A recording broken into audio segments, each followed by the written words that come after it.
Good morning to all students. आज का हमारा टॉपिक है catalytic activity in D block elements.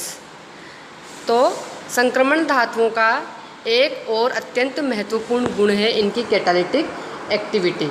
तो संक्रमण धातु परमाणुओं व आयनों में अयुग्मित डी इलेक्ट्रॉन भी पाए जाते हैं और वैकेंट डी ऑर्बिटल्स भी होते हैं। तो वैकेंट डी ऑर्बिटल होने के कारण ये इलेक्ट्रॉन ग्रहण कर सकते हैं और अनपेयर्ड डी इलेक्ट्रॉन होने के कारण ये इलेक्ट्रॉन त्याग भी सकते हैं। तो इस कारण ये संक्रमण धातुएं और उनके जो यौगिक है वो इफेक्टिव कैटलिस्ट के रूप में काम करते हैं। अधिकांशतः उत्प्रेरक के रूप में जिन धातुओं अथवा मिश्र धातुओं का प्रयोग किया जाता है वे मोस्टली ट्रांजिशन एलिमेंट ही होते हैं। कुछ ट्रांजिशन एलिमेंट्स के यौगिक भी कई अभिक्रियाओं में उत्प्रेरक का कार्य करते हैं। इनकी जो उत्प्रेरकीय उपयोगिता प्रयोगशाला के साथ साथ कई इंडस्ट्रीज़ में भी होती है। संक्रमण धातुओं की प्रथम श्रेणी के कई तत्वों व उनके यौगिकों के अतिरिक्त मोलिब्डेनम, टंगस्टन, प्लेटिनम व पैलेडियम धातुओं का उपयोग उत्प्रेरक के रूप में मोस्टली किया जाता है। प्रथम श्रेणी के संक्रमण धातुओं की कुछ उत्प्रेरकीय अभिक्रियाएं निम्न है। पहला है फेरस सल्फेट व हाइड्रोजन पेरोक्साइड के मिश्रण को फेंटोन रिएजेंट के रूप में प्राइमरी अल्कोहल के ऑक्सीडेशन में एक विशिष्ट अभिकर्मक के रूप में प्रयोग किया जाता है।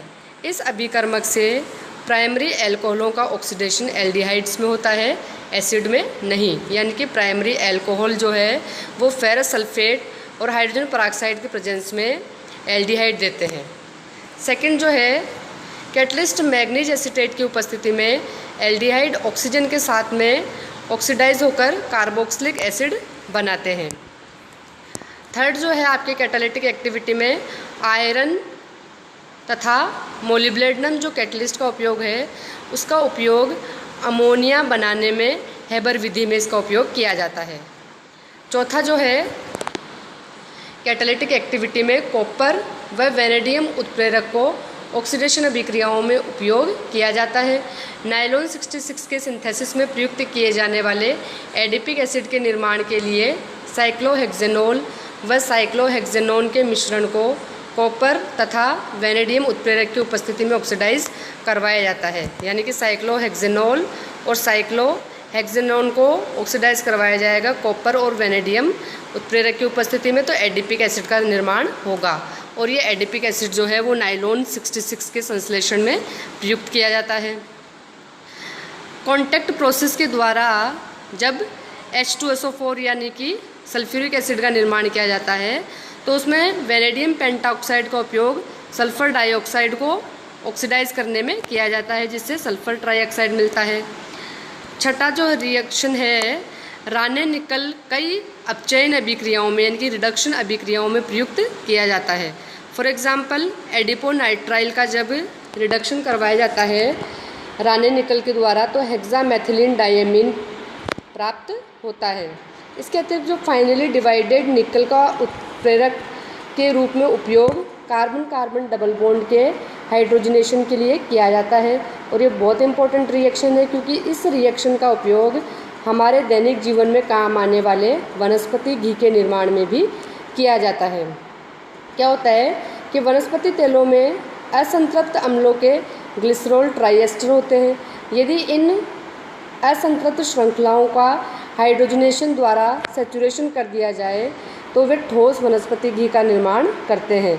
और इस क्रिया में फाइनली डिवाइडेड निकल इफेक्टिव कैटलिस्ट के रूप में प्रयुक्त होता है। यानी कि कार्बन कार्बन डबल बॉन्ड का हाइड्रोजनेशन करवाया जाता है फाइनली डिवाइडेड निकल यानी कि सूक्ष्म विभाजित निकल के द्वारा ये कैटलिस्ट के रूप में काम करता है और डबल बॉन्ड का सैचुरेशन हो जाता है। यानी कि डबल बॉन्ड सिंगल बॉन्ड में कन्वर्ट हो जाता है तो जो वनस्पति तेल है वो वनस्पति घी में बदल जाते हैं। सातवां जो है कैटालिटिक एक्टिविटी में वेरी इंपॉर्टेंट टाइटेनियम टेट्राक्लोराइड में जब टर्शरी ब्यूटाइल एल्यूमिनियम मिलाया जाता है तो जिगलर नाटा कैटलिस्ट बनता है और इसका उपयोग पॉलीमराइजेशन रिएक्शन में होता है। यानी कि एथिलीन के पॉलीमराइजेशन द्वारा पॉलीएथीन का निर्माण किया जाता है जिगलर नाटा कैटलिस्ट के द्वारा। कॉपर, जिंक व क्रोमियम के ऑक्साइड की जो उपयोग है उत्प्रेरक के रूप में, उससे क्या होता है कि वाटर गैस यानी कि कार्बन मोनोऑक्साइड और हाइड्रोजन के मिश्रण को हम वाटर गैस कहते हैं। तो वाटर गैस एवं हाइड्रोजन का मिश्रण परस्पर क्रिया करके मेथनॉल बनाते हैं। अब है संक्रमण धातुओं की उत्प्रेरकीय सक्रियता के कारण। तो देखो, सबसे पहले उत्प्रेरक दो प्रकार के होते हैं, समांग उत्प्रेरक और विषमांग उत्प्रेरक। समांग उत्प्रेरक या होमोजेनस कैटलिस्ट क्या होते हैं? होमोजेनस कैटलिस्ट ऐसे कैटलिस्ट होते हैं जिनमें कैटलिस्ट की फिजिकल स्टेट यानी कि भौतिक अवस्था वही होती है जो कि क्रियाकारकों यानी कि रिएक्टेंट्स की होती है। यानी रिएक्टेंट एंड कैटलिस्ट की फिजिकल स्टेट एक जैसी होती है, दोनों या तो गैस होंगे, दोनों ठोस होंगे, है ना। किसी समांग उत्प्रेरक में यह गुण होना चाहिए कि वह अभिक्रिया के दौरान इलेक्ट्रॉनों को ग्रहण भी कर सकता हो तथा त्याग भी सकता हो।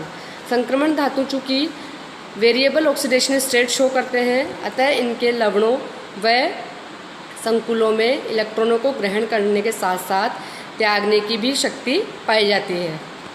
संक्रमण धातुओं के विलयशील संकुल कई अभिक्रियाओं में समांग उत्प्रेरक की भूमिका अदा करते हैं। सेकंड कैटलिस्ट है हेट्रोजीनस कैटलिस्ट। तो हेट्रोजीनस कैटलिस्ट क्या होते हैं? ऐसे कैटलिस्ट जिनकी फिजिकल स्टेट रिएक्टेंट के समान नहीं होती है, यानी कि रिएक्टेंट एंड कैटलिस्ट की फिजिकल स्टेट अलग अलग होती है। सामान्यतः जो हेट्रोजीनस कैटलिस्ट होते हैं वो ठोस होते हैं और इनमें जो रिएक्टेंट होता है वो ज़्यादातर गैस होता है। तो विषमांग उत्प्रेरकीय अभिक्रियाओं में उत्प्रेरक एवं क्रियाकारक की फिजिकल स्टेट डिफरेंट होती है। उत्प्रेरक ठोस होता है जबकि क्रियाकारक ज़्यादातर गैस होते हैं।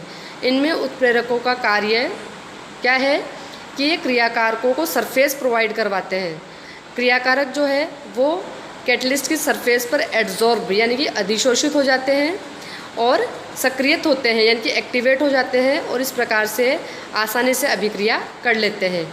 इस प्रक्रिया में से वे सतह से इलेक्ट्रॉनों का आदान प्रदान भी करते हैं। चूँकि धातुएं मतलब संक्रमण धातुएं ट्रांजिशन एलिमेंट व उनके यौगिक आसानी से इलेक्ट्रॉनों का लेन देन कर सकते हैं क्योंकि इनमें वेरिएबल ऑक्सीडेशन स्टेट पाई जाती है। साथ में इनमें डी ऑर्बिटल्स में अनपेयर्ड इलेक्ट्रॉन पाए जाते हैं और इलेक्ट्रॉनों को ग्रहण कर सकने के लिए वैकेंट डी ऑर्बिटल पाए जाते हैं। तो इन सभी कारणों के कारण जो डी ब्लॉक एलिमेंट्स होते हैं वे इफ़ेक्टिव कैटलिस्ट का काम करते हैं।